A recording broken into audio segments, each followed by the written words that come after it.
एक गांव पहाड़ों के बीच में बसा हुआ था। वहां का ठाकुर बहुत ही परोपकारी व्यक्ति था। उसके पूर्वजों की सजा उसको मिली थी। उसकी पत्नी इस दुनिया में नहीं रही। उसका एक बेटा था जो इस जगत को देख नहीं सकता था, पर ठाकुर को उस परमात्मा पर विश्वास था कि प्रभु की कृपा से एक दिन उसका बेटा सही हो जाएगा। वह इस सोच में पुण्य दान करता था कि कभी ना कभी प्रभु की कृपा रहेगी। ऐसे ही करते कुछ साल बीत गए। अब ठाकुर को चिंता होने लगी कि मेरे मरने के बाद मेरे बेटे का क्या होगा। उसकी चिंता दिन पर दिन खाई जा रही थी। तभी स्वर्ग लोक में नारद जी नारायण नारायण बोलते हुए ब्रह्मा जी के पास जाते हैं और बोलते हैं, प्रभु ये क्या, आप कितने निर्दय हैं। आप उस मानव की सहायता क्यों नहीं करते, वो रोज पुण्य दान करता है, फिर भी आप उस कष्ट दे रहे हो। आप बड़े स्वार्थी हो, आपको उसका दुख नहीं दिखता क्या। तब ब्रह्मा मुस्कुराए और बोले, इसमें मेरा क्या स्वार्थ है नारद मुनि। तब नारद मुनि शिव जी के पास जाते हैं और वही बात शिव जी से भी करते हैं। तब उनकी बात सुनकर शिव जी हंसते लगते हैं और बोलते हैं, इंसान स्वार्थी है।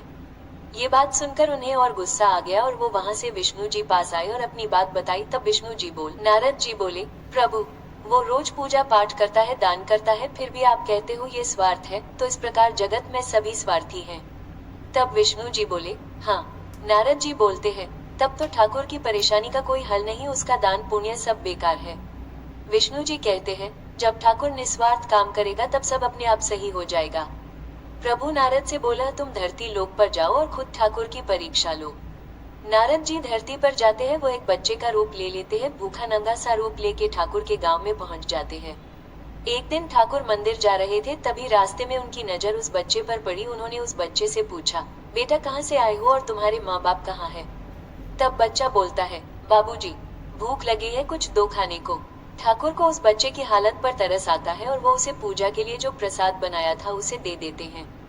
बिना पूजा किए घर लौट जाते हैं। उस बालक को भी घर ले आते हैं और उसे अपने साथ हवेली में रहने देते हैं।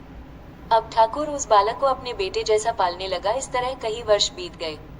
एक दिन रात में नारद जी ठाकुर के सामने प्रकट। ठाकुर के आंखों में आंसू आ जाते हैं और बोलता है, मैं कितना स्वार्थी था। प्रभु आप नहीं जानते, जिस दिन आप मुझे भूखे मिले थे, सिर्फ उस दिन मेरे मन में कोई स्वार्थ नहीं था। उसी रात को मेरे बेटे की आंखों में रोशनी आ गई थी। मैंने ये बात किसी को नहीं बताई। आज भी मेरा बेटा उसी हालत में अपने कमरे में है। बस मैं तो बिना स्वार्थ के आपकी सेवा कर रहा था। ये जानकर नारद बड़े हैरत में पड़ गए कि आखिर ये चमत्कार किसने किया। फिर भी नारद बोले, आप मुझसे कोई वरदान मांगो। तब ठाकुर बोलता है, प्रभु मुझे कुछ नहीं चाहिए, बस आपने मेरे घर को रोशन कर दिया है। नारद जी वहां से विदा लेकर स्वर्ग लोक में आते हैं। विष्णु, शिव और ब्रह्मा जी को एक साथ देखकर हैरत में पड़ जाते हैं और बोलते हैं, प्रभु आपने मुझे जिस दिन धरती पर जाने को बोला, उसी दिन आपने ठाकुर की इच्छा पूरी कर दी। क्या उस दिन वो स्वार्थी नहीं था। तब विष्णु जी बोले, उस दिन जब तुम ठाकुर के पास भूखे गए थे, तब ठाकुर ने बिना स्वार्थ तुमको भोजन करवाया। ये पुण्य से कम नहीं था। मैं यही चाहता हूँ कि बिना स्वार्थ कोई किसी की मदद करे। तब शिव जी बोलते हैं, हे मुनि, आपने तो उसी दिन उस वरदान दे देना चाहिए था जब उसने आपको भोजन करवाया। आपने तो वर्षों लग दिए, क्या आप स्वार्थ से परिचित नहीं थे। नारद मुनि बोलते हैं, प्रभु आपकी माया से मैं अपरिचित हूँ। आपने मुझे बोला ठाकुर की परीक्षा लो, पर आप तो मेरी भी परीक्षा ले रहे थे। तब ब्रह्मा जी बोलते हैं, स्वार्थ का मतलब होता है केवल अपने लाभ की बात सोचना, दूसरों के लाभ और भले की बात नहीं सोचना। सही मायने में वही स्वार्थी है। अतएव जो ज्ञानी है, जिसने भगवान